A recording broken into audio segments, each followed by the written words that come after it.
At Playworks, we believe in the power of play to bring out the best in every kid. We'll introduce you to a strategy that supports safe and healthy play: playground mapping. Creating a thoughtful, intentional playground map with clearly marked activity areas and boundaries enables students to see at a glance where it's safe to play each of their favorite games at recess. Step 1. Getting an aerial photo or printing a Google map of your playground is a really good way to start. With an image like this one, you can readily identify fixed boundaries. In our example, we see a playground with a large open space bounded by a big permanent structure, a school building. Step 2.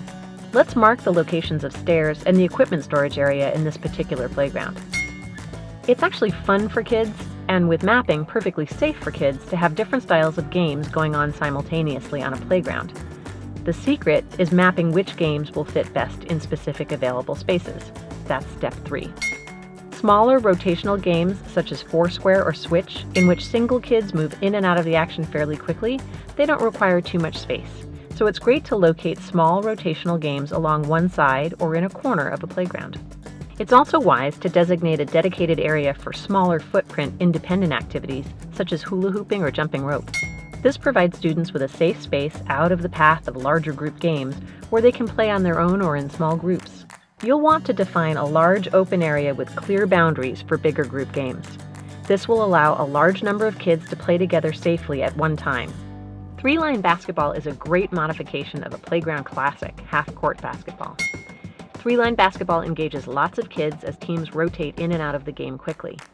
By splitting a full basketball court in half, you can create 2 distinct play spaces, and more than one version of basketball can be played at one time. Another popular larger group rotational game that engages lots of kids at one time is 6-line soccer. Remember, when you map out and set up 6-line soccer, or really any game, orient the game in the space in such a way that balls are least likely to bounce out of the game area and interfere with other games going on.